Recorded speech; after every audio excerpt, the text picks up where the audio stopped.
All right, Rob Browne here with you on this Wednesday afternoon.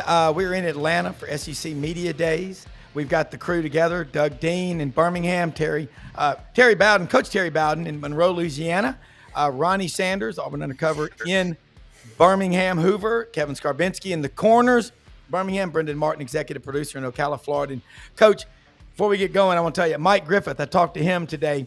That was his first job in '93 as a beat writer. And he said, "You're going to talk to Terry Bowden?" I said, "Hell yeah, it's going to be funny." He goes, "Tell him I've never forgotten that play when Stan White went down and you had been preparing all your life for that first play, a 25-yarder over on the corner. Tommy Johnson from Niceville, Florida, defensive back for Bama, lined up against Frankie Sanders, Dillard High School, Fort Lauderdale. But he said to tell you hello, so welcome aboard and glad to have you back." Well, appreciate it. It's always nice to be back and see all these faces. Kevin, haven't seen you in a while. You look You look older like me, I guess. We were all kind of young and started for some degree getting started back then. Mike Griffith, of course, I guess he was up in Tennessee or where he was coming from. But those were some good days. No, that was a big play. You mentioned Frankie Sanders. Pat Nix didn't have a real strong arm, and I knew he couldn't throw a deep ball to the wide side. So we put Frankie into the boundary, which was awful nice because Antonio Langham was playing man-to-man coverage all day on him, and he never followed him into the sideline. And so we had just a little lesser ability at the other corner, and Frankie scored to put us in range to beat Alabama that day. It was a great one.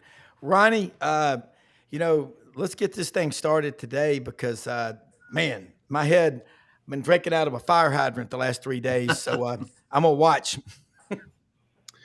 Well, what do you guys think about, Freeze was pretty bullish yesterday, saying that Auburn should be in playoff contention. But as Coach Bowden knows, after 3 years in the SEC, if you're not in contention, then you're probably in trouble. I mean, well, Ronnie, what else can he? He has to say that because it is true. But I love Hugh Freeze, and his body of work's pretty daggum good. I mean, he'll eventually get that thing turned around, or they'll get tired of waiting, and they'll turn to somebody else. But he's proven, especially I thought what he did at not only Ole Miss. I go back to Lamb and watched him turn that little old program around when he was much younger. But it's on the game, it's on the line, and I'm gonna say this Baylor game is huge to me because of the way his schedule opens up. He's got to get that game right there. That becomes huge because then he don't have to maybe win 1 out of 2 against Oklahoma and A&M to be 4-1. And then that 7.5 over under, he I think he's gonna make it 8 or 9.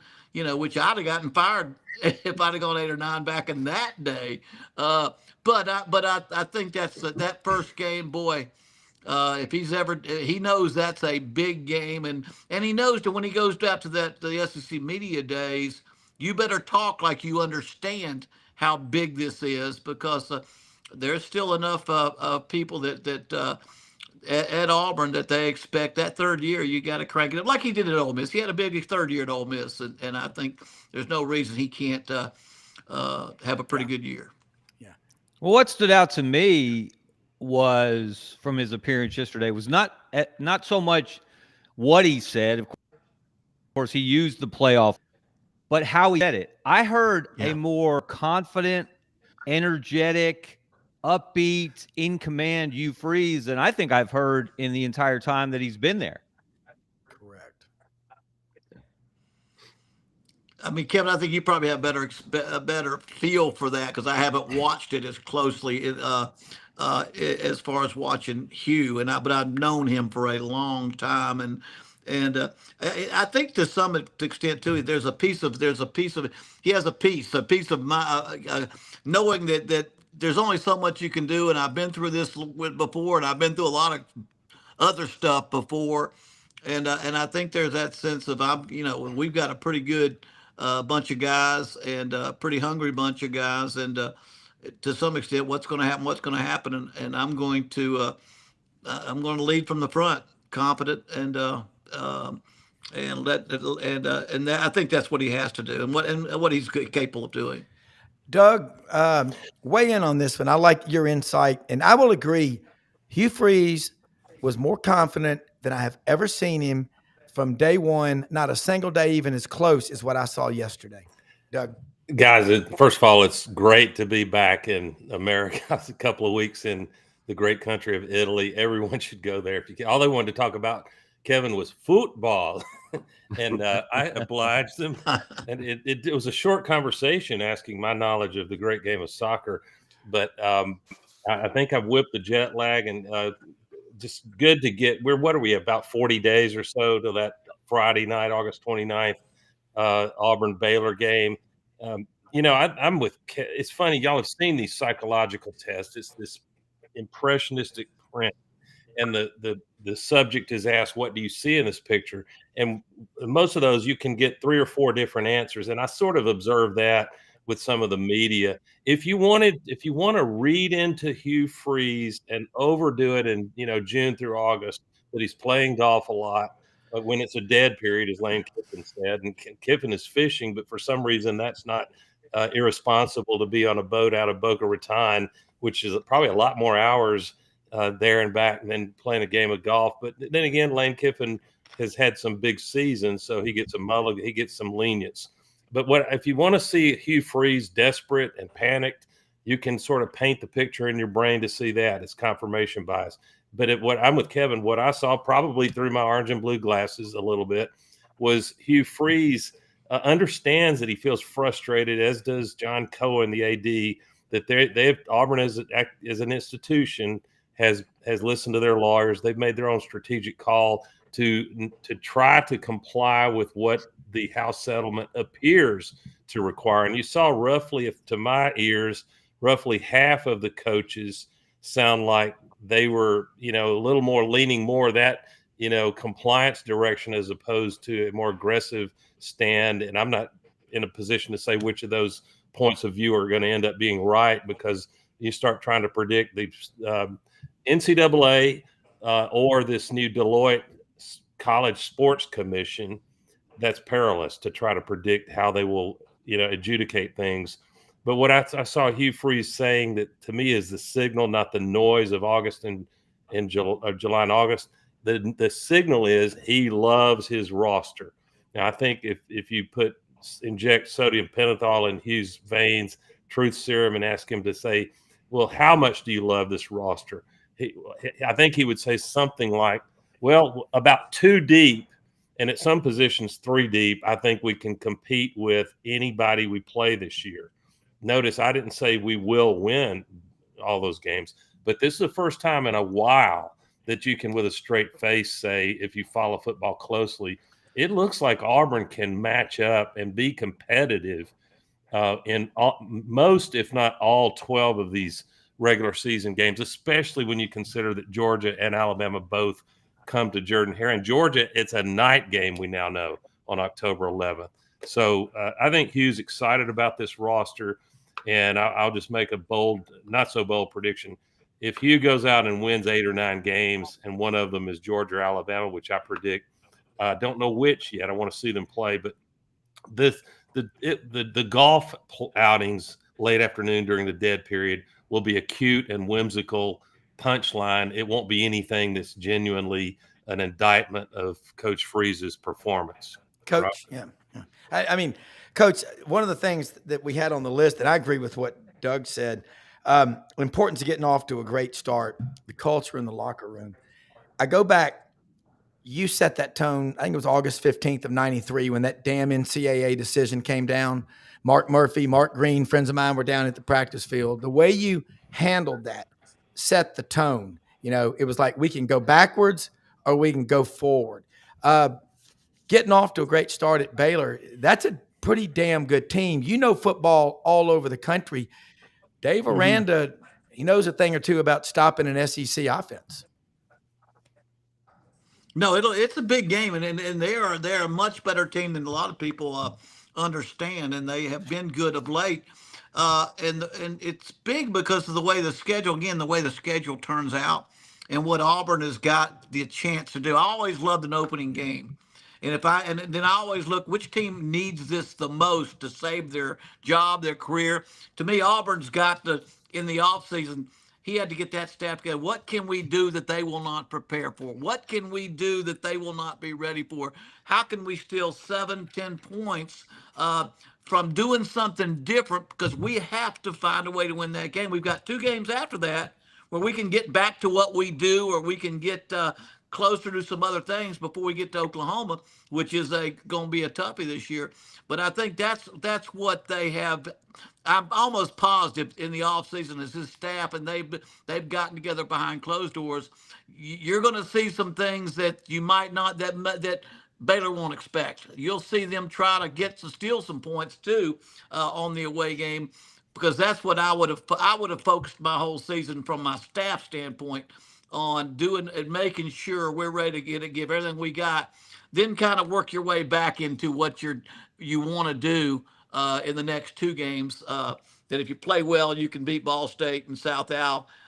Play well and do that before you get to your to the next 2 away games, which will determine, if you won one of those 2 games, you're talking about being 4-1, and so that's vital. And so, but they have but the quarterback, they've got a quarterback that I think he believes in, and I really like this quarterback. I felt like at Oklahoma, their offensive system, their offensive play calling, they didn't give him a chance for a lot of success. I just think they did not have a good. Venables is a defensive coordinator. He depends on the offense, and I think the quarterback took a lot of blame there for things he couldn't control. Kind of like Nussmeier, when you can't run the football, he's one of the top quarterbacks in the country, but when they can't run the football, he's throwing a lot of second half interceptions because you're throwing in predictable situations. So I think so. I think it's going to be key that they keep themselves playing great defense.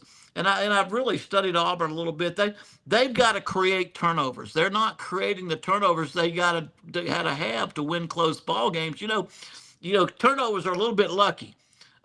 Causing turnovers is not. That's coaching. Falling on the ball and the way it rolls and the way it bounces is luck. So, but causing turnovers is not necessarily lucky. Having to, recovering turnovers is, but I think they have got to spend a lot. I would have spent a lot of time in the offseason trying. I think they had about 13 turnovers they created last year, which you've got to win the turnover battle in the big play battle if he's going to win those close ball games. And Baylor's going to be one that show them a little something different, create some turnovers, and find a way to win that football game. Ronnie? We talked about the importance of the Baylor game. I think having been on 3 different staffs that were fired, 2 in the middle of the season, getting that early game is really, really important because, what happened to us at Florida, Ron Zook used to refer to it as the noise in the system. We lost a couple of games early and then get beaten by a really, really bad Mississippi State team, and we get fired. Well, we barely lose to Georgia the next week after we get fired on Monday. And we went out, beat Florida State and Tallahassee for the first time in 20 years. And all those players went on to win, national championship. I think we signed every player on that roster. I'm sorry, every starter on Urban's first national championship team except one. So, he's got a lot of young players. They've all played a bunch of snaps. And so it's going to be, he should feel pretty good. He's got some experienced young guys. So, but I think winning the Baylor game is really, really key. I'm hope that at least 2 things once in a while can be true. I don't disagree one bit with what Coach Bowden said. I think most of y'all have said that I think you agree with the narrative that's pretty heavy right now that Auburn has been had this burden laid on them that the Baylor opener on a Friday night in Waco is a must win. Well, okay, I'll accept that that's true. But the only thing I would say, Coach, love your reaction. Head coaches have to have a plan for what if you do have stub your toe? What if it's one of those weird games where you get 2 targeting calls that are bogus and you have a thunderstorm and just weird things happen on the road. And, you've got to come back. Luckily, after that, Auburn has 2 what should be winnable games. I don't know if you can still say that in this age of parity, but I think I don't know. I'd be a little reluctant if I'm Coach Freeze to say too much to convey that it's a must win, because there's always against a quality opponent on the road, there's a possibility that you got to do what Gus Malzahn did in 2013. You go on the road and lose a tough one to LSU. No shame in that. And my brain told me, okay, this season's over. We'll lose at least a couple more. And all they did was go run the table regular season. So I think the way you handle that, make it important for sure, even though it's not an SEC game, but be careful saying if we lose the Baylor game, it's all over this year. It's the first game. Coach? Yeah, I mean, let me say this. What you say behind closed doors is a lot different than what you say publicly. You don't dare say everything's based on the outcome of this ball game. You don't want to put your total year based on that because crazy things happen. But when you get behind closed doors, you need to make sure you understand, hey, people, let's do something different. Let's take the entire offseason to make sure that we've got every possibility of having things out there that we can do. And that you only have that chance to do that the first game. Usually because most people are studying last year's stuff. Yeah, I'll never forget my first year we gave scholarships at Sanford. We were freshmen only. We played Jacksonville State, and they were like Division II national champions the year before. And I opened the game up with my favorite play from the year before. I mean, it was my favorite bread and butter pass play. They intercepted it for 80-yard touchdown because they had done a great job of studying my tendencies and what I do. And I learned a good lesson there. Thank goodness I learned a lot of my lessons when nobody was watching at Salem and Sanford before I got to Auburn. But I think he's got do a good job of behind closed doors, making everyone on the staff understand. I mean, I want to go back to what y'all opened the conversation with. His demeanor in the SEC media days, that's the public appearance, a confidence, a sense of we got things in control. I've done this before, my body of work. You look at what he's done. I mean, Arkansas State Lamb. I mean, I watched Hugh and I kind of followed each other ever since I got back into coaching, and he's there. There's some confidence, I think, there in him, but also he understands what is said behind closed doors and what's said in an SEC media days, and how other people respond to that, how his players respond to that. Because what, 4 straight years of 4 straight losing seasons, you've got confidence now. I'm telling you, the confidence is a little bit fragile there now. When I say he's got to win that first one, your kid's got to buy in. Nothing solves problems like winning. Nothing else is also, and he's probably got a little more fragile sense of confidence. Spurrier was one of the great coaches I coached against, because I think his players just believed they were going to win. They believed anything he called was the best play we could possibly have called for us, and they won a lot of games because they believed they were going to win. And y'all know what that's all about. And I think right now he's having to work between that balance out of building the confidence, but also knowing you don't need any locker room lawyers. You don't need any negative people out there. You need to watch your ship closely, because it doesn't take a whole lot for people to point fingers. Terry, that's maybe the strongest argument you make about the criticality of the Baylor game, in that Auburn is coming off of 4 consecutive losing seasons. Hugh Freeze only owns 2 of those, but it's in the air, and it would be toxic in terms of trying to regain confidence. But I think realistically, since we're just analysts and fans, one's a former coach, to me, it's more critical that Auburn find a way, if they can, to come out of September 4-1, because that sets up an open date before Georgia. And the rest of the season after Georgia, if you can, got to make our picks. I'm not guaranteeing a single game until it happens, but the rest of Auburn's schedule looks more manageable than September. Kevin, your thoughts? Yeah. Well, I want to go back to the idea of confidence that Hugh Freeze exuded yesterday. And I think a big part of that is, at least publicly, Terry, to your point, he's sending the message that he fully believes in Jackson Arnold as his quarterback, that he can do the kind of things that Hugh Freeze needs a quarterback to do in his offense that have always been successful. And I'm fascinated to know, because obviously you were an offensive head coach, you were a play caller. How important was it for you to have the utmost confidence in your quarterback that they could execute what you needed them to do? And how important is that going to be for this Auburn team for you to regain some of that magic that he has had in the past as a play caller with Jackson Arnold under center? Well, I mean, there's no question that he's got to make sure that quarterback, because that quarterback went through some doubt. I mean, Oklahoma turned on him pretty daggum quick, and although he got the starting position back, remember he jumped in the portal too, and it never quite got him back. And I think Hugh is in a position now to have that great relationship with his quarterback, and that's one thing to me, and as a play caller, me and the quarterback had to be on the same page. He had to believe in me, and I had to believe in him. From my very first quarterback I ever signed in high school was Jimbo Fisher. He was my quarterback at a couple of different places. But even Pat Nix and Pat White, I mean Stan White, and some of those guys I had there. You have to have confidence in them, but they have to believe that you believe in them. And I think Hugh has always been a fantastic offensive coach now. Recruiting and offense, what I've always thought of Hugh.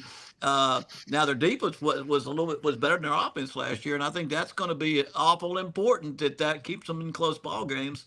But the quarterback, you don't have a great year without a great quarterback anymore. And if like I said, at ULM, I was trying to figure out how to NIL it and how to portal transfer it at one of the lowest, smallest Division I teams, and all that just started. But I made my mind up. If we could put all our money together, we're going to pay for a quarterback. We're going to pay for a quarterback, because if you have nothing else, you better get you a winner there, because that's everything in football, from Little League all the way to the NFL, is having the right guy. Now, that's a pretty good quarterback they've got, and I do believe that what he has accomplished in his career is state championships in high school in Texas, and the confidence they had for him.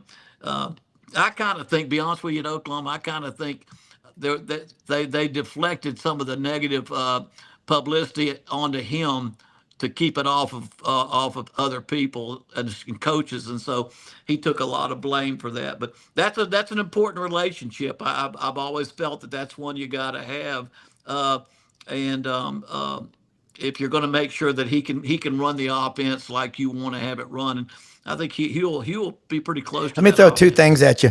One, Brent Venables, Oklahoma's coach today at Media Days, got up there and showed a little bit of compassion. He said, hey, you lose your offensive line, top 5 receivers, what's not to like? And he said, I think Jackson Arnold and Michael Hawkins are both going to have success. Absolutely. Something else I found out from listening a lot. You know who Jackson Arnold is working out with as his trainer for quarterbacking? Jeff Christensen. That's the guy who trains Patrick Mahomes. So he's getting some good tutelage. So, and I want to ask you, Coach, I can remember so many Bowdenisms when you were there. One of them was self-scouting. And I do that in business and in life. You would say, look, you start doing something over and over, you get stale real fast. You're not the typical football coach saying stuff like that. And as a play caller, like Mike Griffith talked about, your mind, how did you sleep? And because it was 3 or 4 plays ahead, kind of Tom Landry in his day, Steve Spurrier, your dad, like that. How did you sleep at night? Well, I didn't sleep much before games. I didn't think so. Back then I was young, and I don't think I ever went to sleep the night before the game, studying the film. But self-scout, and again, my 4 years as a graduate assistant at Florida State, I did my father's self-scout. That's what, for 4 years, I learned I could call every one of his plays almost before he could call it, because I studied his tendencies. And it's funny how that my dad used to say that he would say, it's good to have tendencies. It's bad not to know what those tendencies are. And I remember when I was an analyst at Oak Clemson for Venables. I was a crossover analyst. I would study the offense of the opponents of Clemson so I could go in there with Venables. And and again, my comments were more for a head coach or for a coordinator than they were for assistants. But I remember telling their defensive staff, and I said, the object is to have tendencies, because you got to be good at something. I mean, you have a big old left tackle. You might want to run behind that left tackle in critical situations. That's your tendency. The key is to know your tendencies. So when the other defensive coordinator or offensive coordinator, he studied it, he knows your tendencies too. So as soon as he depends on you to do something, you work against your tendency. You work against it, so it makes a big. That was one of my dad's favorite things to do. When to run the reverse, when to do the punt rooski, when to call something against your tendencies, so you can take a 3-yard gain and make it a 50-yard big play. And so I think being able to understand your tendencies is probably one of the most critical things that I try to do, is to self scout. So I knew, man, I went back to that old Jacksonville State game. I learned a lesson there way back that, hey, don't you dare open the season with your favorite play ever again, because the other team's going to know your tendencies.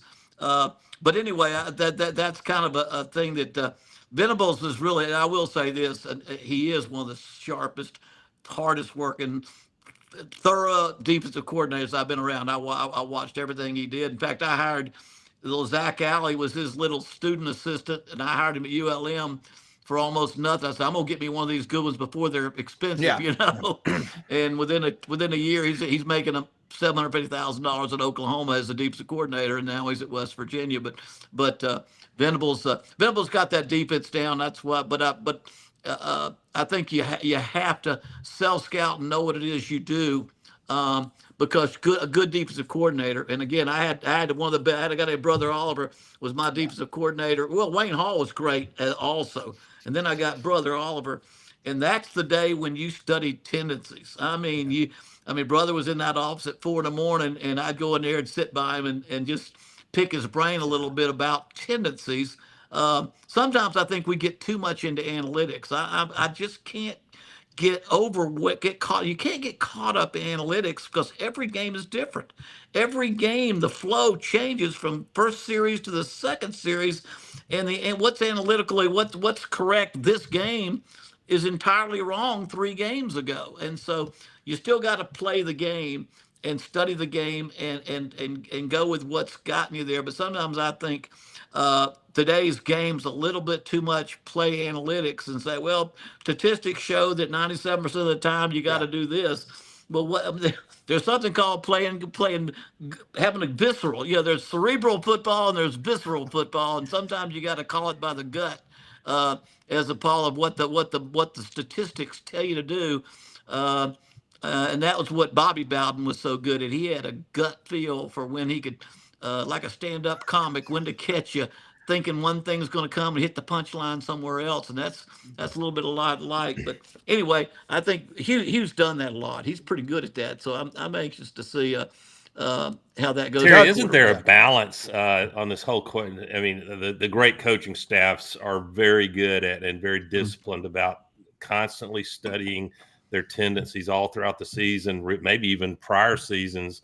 The way coaches can find video so quickly now, and they have graduate assistants that spend their whole year scouting one game and finding something that could be an advantage. But does that at some point, when you start breaking tendencies in a really big game like an Iron Bowl or a Georgia Florida type of game, Alabama LSU, that you run the risk of violating the great Coach Bryant's edict to dance with who brung you? I mean, so all right, it's 3rd and short.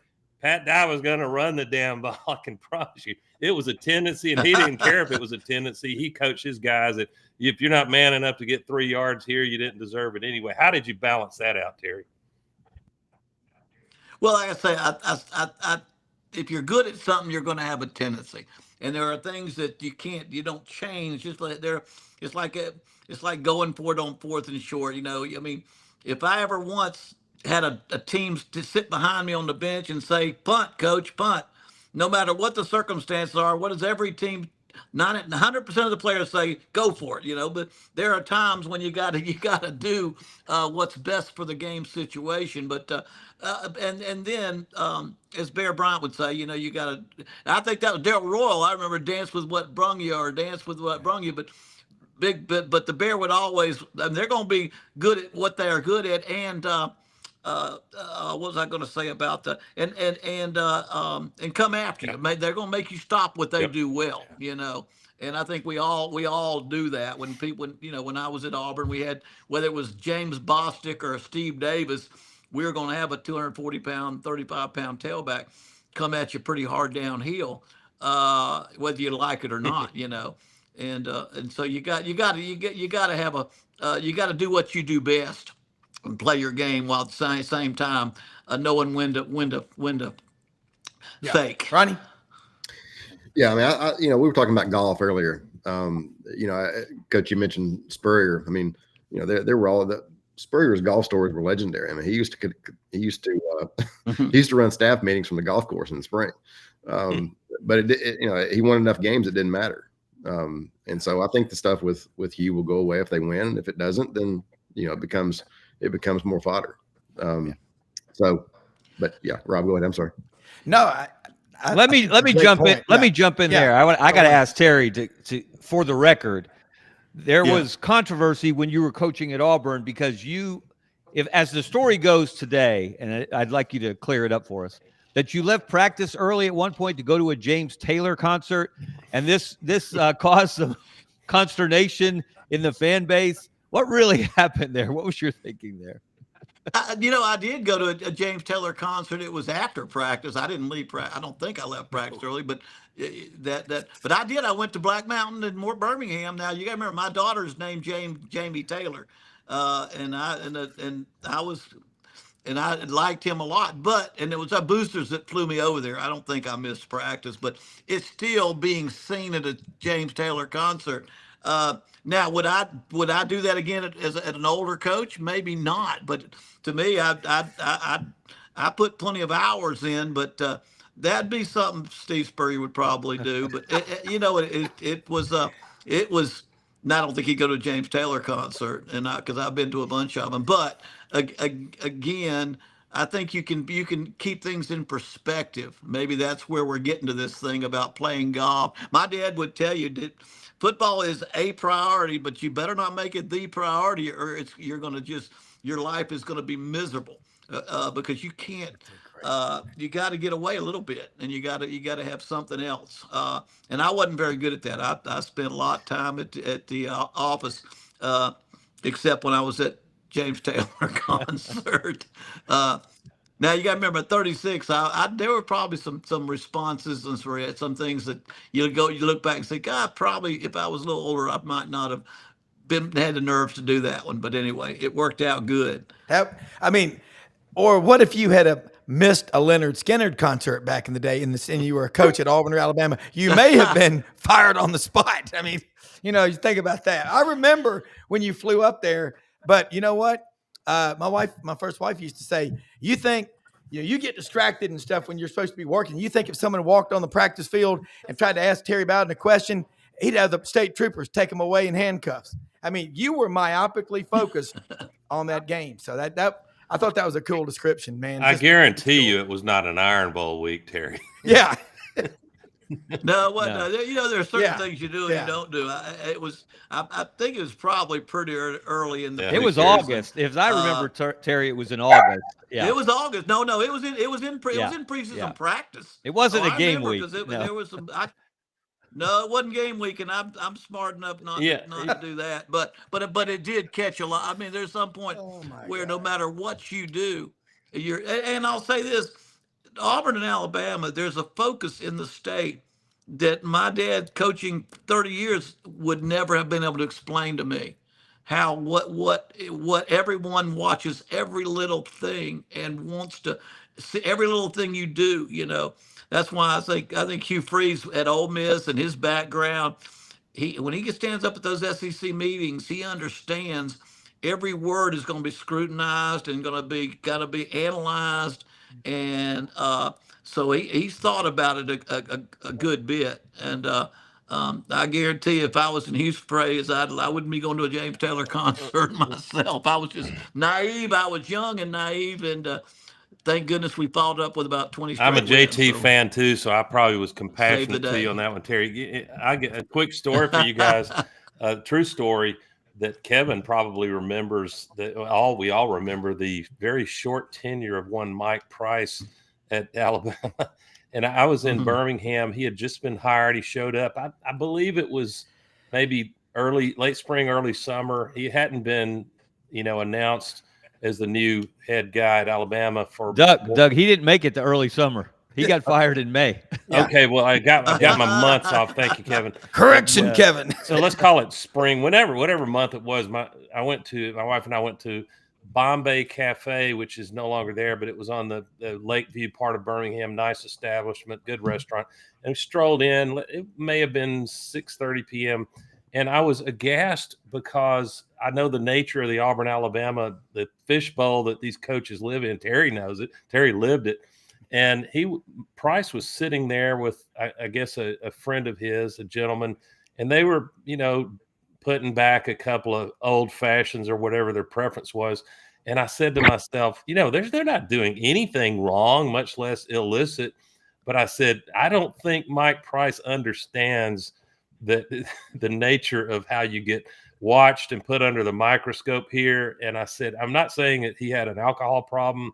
That's up to somebody, him and his wife and whomever to figure that out. But it just struck, my instinct told me this guy better get rapidly up the learning curve about the public image side of being head coach at Alabama or Auburn.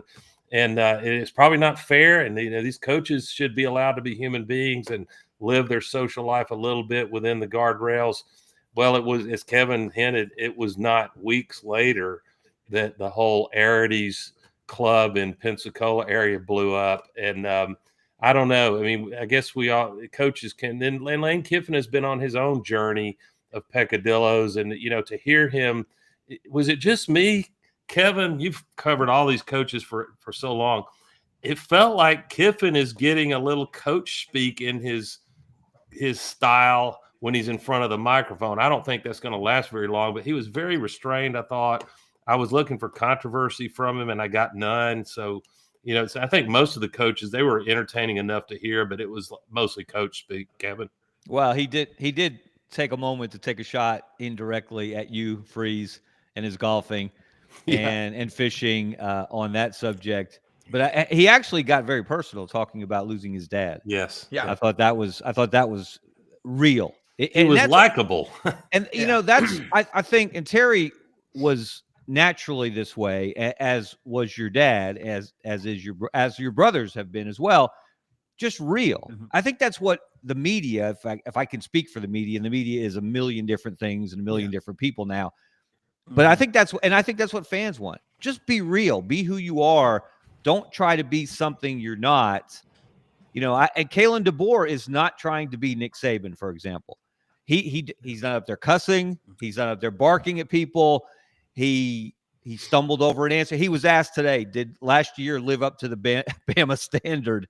And the short answer to that question was no. And the long answer was hell no, next question. But that's not how Kalen DeBoer answered it.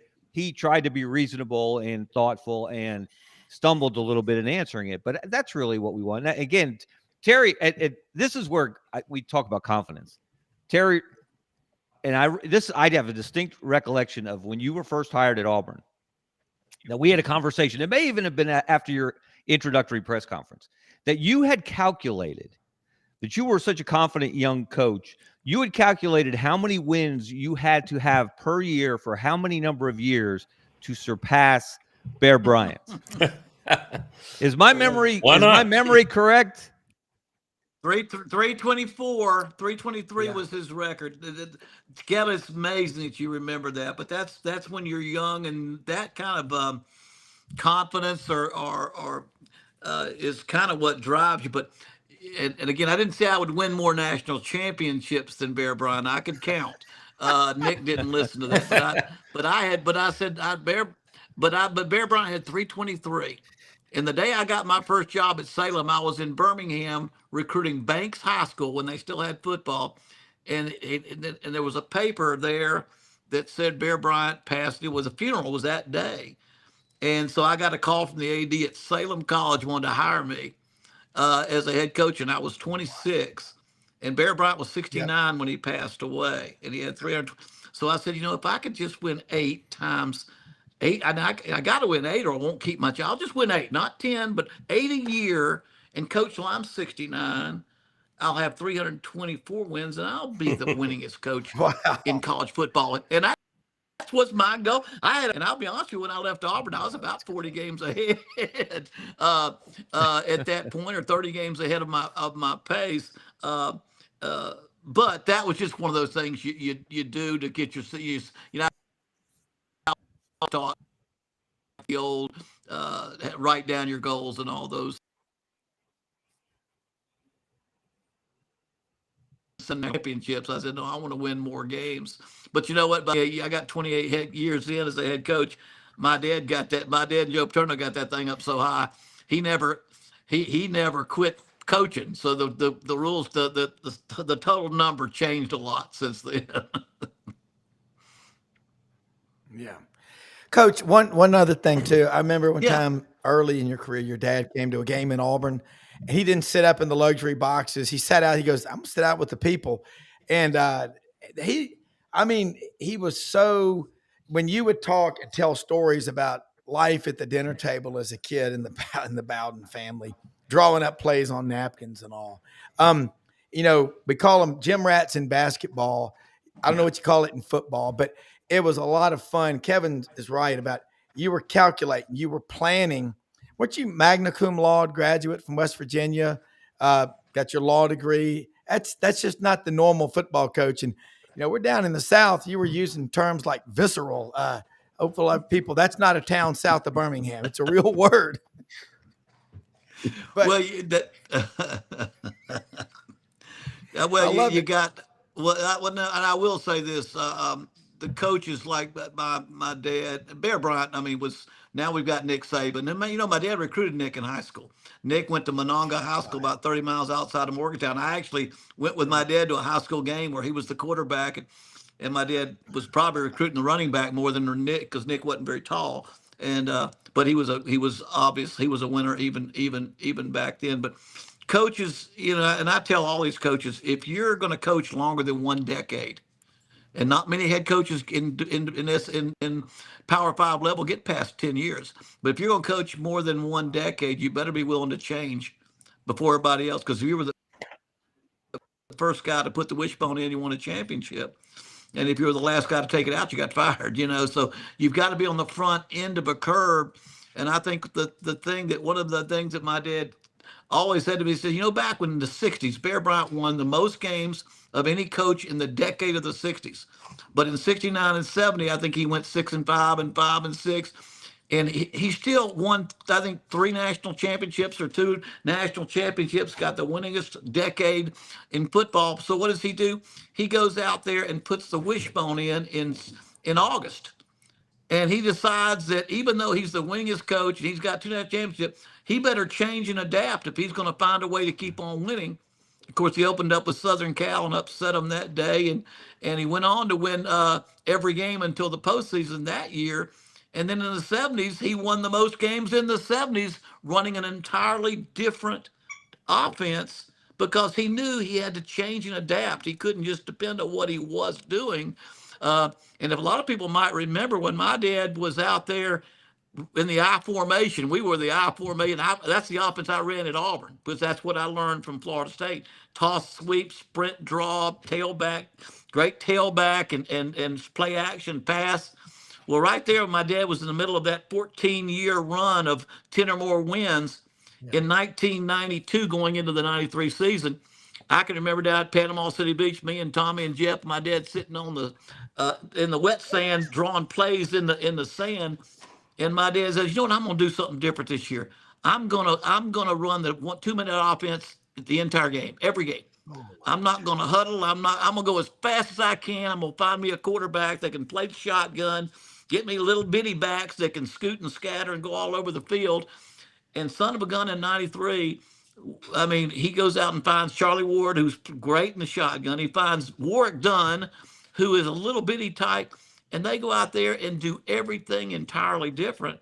And he had more wins in the second half, and he won the national championship, even though we were undefeated at Auburn, by changing and adapting. And I think that's what a lot of the coaches that last those kind of years change and adapt. That's why I was always wondering if Dabo was so convinced that you don't ever have to jump in the portal. He may not, but I think somewhere along the line you got to change and adapt it a little bit. And I'll say this: 'cause I meant to say this when I came in the air.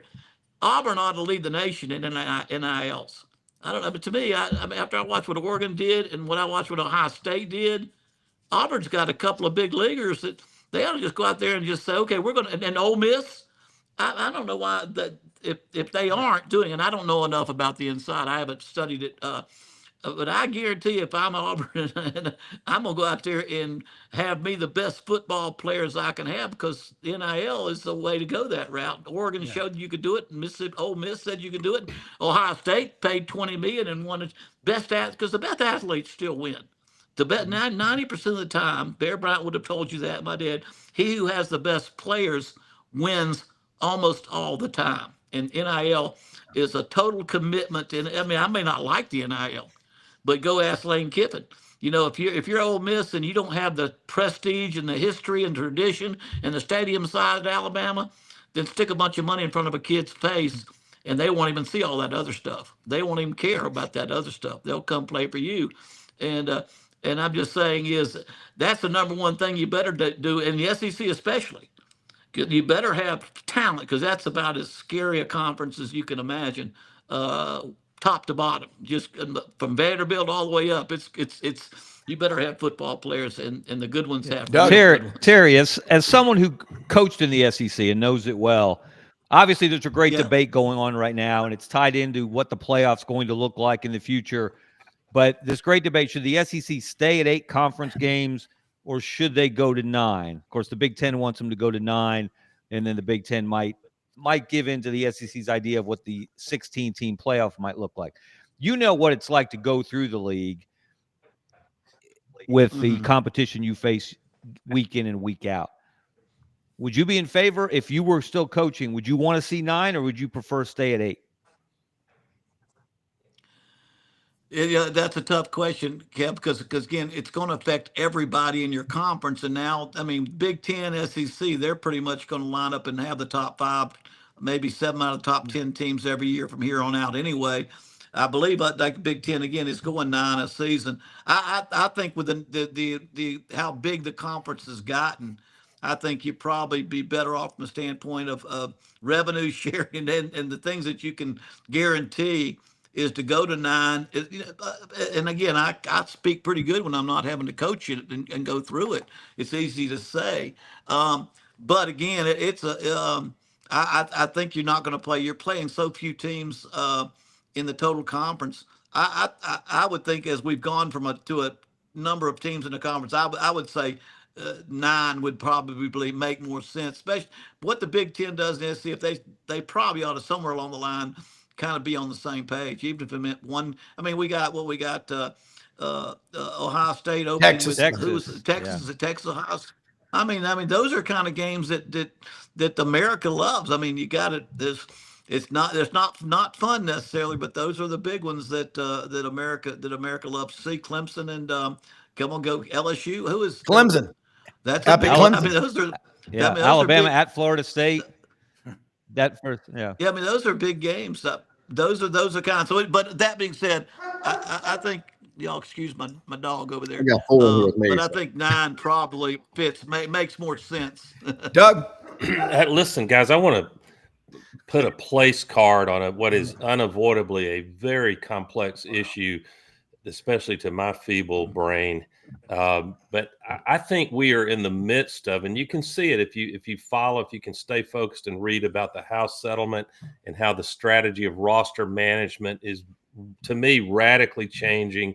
And Ronnie well knows with his work at Auburn Undercover, following the obsession of your customers, Ronnie, about recruiting year to year. And we all remember that there were actual fans of every big school that would take the first Wednesday in February off work so they could follow the announcements of these kids. And gone are those days. But my point is, I don't think fans have caught up. Only a kind of a more engaged group of fans and even media have caught up with what's radically different now, and the paradigm has shifted massively. For example, if there is a salary cap, and you heard Lane Kiffin, Hugh Freeze, multiple coaches, even to my eyes, a few coaches that I think are not exactly following the letter of the House settlement, but still we're happy to say, I don't think we've gotten the salary cap figured out yet. But if there's a cap and there are restrictions that the Sports Commission will enforce, we'll have to wait and see how aggressively they enforce. Then here's what a reality is. Fans get so excited about having a top 5 signing class, which is almost all high school freshmen. Entering freshmen in college, high school graduates. Well, those high school seniors entering your program are borderline useless. They may be 5 stars, but you can't really rely on them for a couple of years, and it won't matter in 2 years because you're going to have to spend most 80% of your salary cap money. Help me here, Ronnie, in a second. You're going to have to spend a huge percentage of your salary cap money on retaining play. Look at Auburn's wide receiver room. Only 1 or 2 of them max are going to go pro. So Hugh Freeze is probably going to like all of them, and they're going to spend them almost all of their wide receiver roster money there. And so I think we're entering a world in which it's much, much more like the NFL, but not entirely. But it's a case of that fans need to get excited about retaining great players, even though they're not, making an announcement with 5 ball caps in front of them and all the goofy drama that goes with that. And I think you'll see more coaches, especially that are not named the last 5 national champions, those level of programs. You'll see them signing fewer high school graduates and relying much more on the portal, where you've got proven talent you got to worry about this coming year, not stacking 3 signing classes and hoping that 3 years from now you've got a great team, because those guys will be gone. They either won't be any good or somebody will pluck them away when you hit your salary cap. Right? Yeah, no, I agree completely. I think the other thing about paying the players that are on the roster and keeping those guys around helps you build your culture and keep those, keep the culture that you want. It keeps your locker room together. Coach, I got a question for you. Where's the toughest place to play in the Southeastern Conference? Toughest place to play. Again, it has a little bit to do with how good the other team is. Because a lot of those stadiums. I mean, I had a winning record in Baton Rouge because they had up and down year. Now I had a losing record against them in Auburn. But I mean, when I was there, and you have to understand, Florida was the toughest place to play because of Spurrier, because of the talent level, and how extremely high. I mean, it's the only tropical stadium in the SEC. I mean, LSU's next, but LSU had their ups and downs during that time. Florida was Spurrier for the 90s that I went to, but it was always the toughest. Now again, I played my 4 games against Alabama in Birmingham in the Iron Bowl. I got to Coach Stallings and I played the final game of the Iron Bowl there. But to me, it was Florida because of how talented they were, how hot it was, and how difficult that was. And then I think LSU was very difficult. Some of y'all might know because their fans were so involved in the game. A lot of y'all know we lost to them my second 95.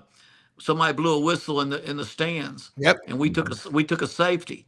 Pat Nixon, our lineman didn't block, and they sacked him.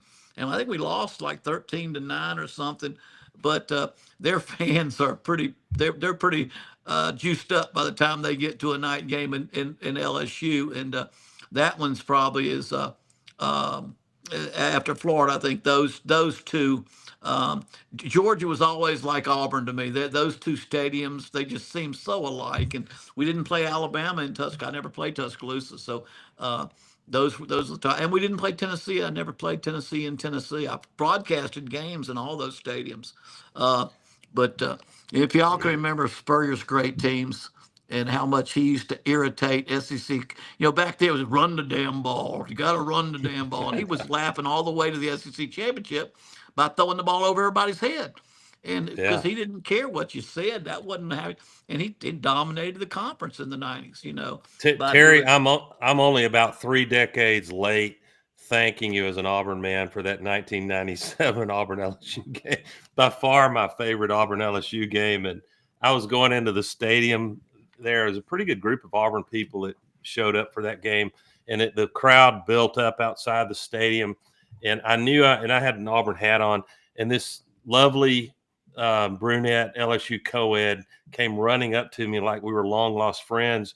And she said, "Auburn sucks." And I said, "Game on." The women are crazy as hell in Baton Rouge, but that was just, as you know, Brother Oliver, he said if Takeo Spikes hadn't been playing in that game, Cecil would have run for 500 yards. Cecil Collins. If Takeo hadn't been playing a lot of games, we probably wouldn't have been in the SEC championship. That's how talented he was there. Although I'll never forget the 4 overtime game against Georgia. That was the first year they ever had overtime in college, and we got beaten the 4th overtime against Georgia in an incredible. I just got through talking to Matt Stinchcomb about that game. He was down at media days, and he goes, Auburn should have won that game. By the way, Matt's daughter is enrolling as a student at Auburn next month. How about that? That's terrible for Matt. Yeah, but Coach, by the way, you may be the only coach in Auburn's storied history to have never lost between the hedges. Oh, my goodness. In 93, we went up there, Coach. The statute of limitations have long since run out. We road tripped, 5 of us, in a custom van that the Brady Bunch would have been proud to travel across the country in. And we were pretty liquored up. There were no tickets. They were being scalped for lots of money. Well, I took $50, went to the people at the gate, handed the girl $50, and my buddy Ray and I hauled ass and got down on the 50-yard line at field level. And our friend Mark Green had a photography pass. Mark Murphy got him, was out there taking pictures of you. That was one of the greatest games we ever went to. And we had a great discussion on that trip. Golly, if we had a playoff this late in the season, the 10th game, if Auburn were 9-0, would they do like the pros do and sit the starters? And we were like, not in this game and not in the Iron Bowl. That's what makes college so great. Yeah, those two. It's funny because the first year we played Georgia, and it's funny, they got to play between the hedges. Yeah. We had to play between the sticker bushes because we both have the exact same bushes. We both have the exact same bushes, and we found out after the Alabama game in '93 that those sticker bushes don't keep people off the field. But what was funny is the first 2 years I coached against Georgia, Will Muschamp was the safety, and I hired him when he got through as a GA. And son of a gun, 95, we beat them in 93, 95. And daggum Kirby Smart replaced Will, and and I remember Fred Beasley running downhill into Kirby Smart after running into Will Muschamp back then in those days on the field. Well, we got about a minute left, but Coach, once again, Ronnie making this happen, Doug, Kevin, you just make people, the memories that you bring and you evoke, it's karma's amazing, man. It's a lot of positive energy, but thank you more than you know for sharing your time with us. That's all I got to say. But I appreciate it. Hey, Coach Bowden, congrats Yes, on your nuptials recently, Coach Bowden. Well, that was my bride that just walked in the door, and her German Shepherd made all that barking sound to protect her. I love dogs. Don't worry. Hey, thanks everybody. Great show as always. We'll be doing another few shows on this channel tonight, and tons of content. We have met a lot of people this week. We got one more day, and we're that closer to football. Thank you for watching. Have a good night, guys. Thank y'all. Thank you. Good.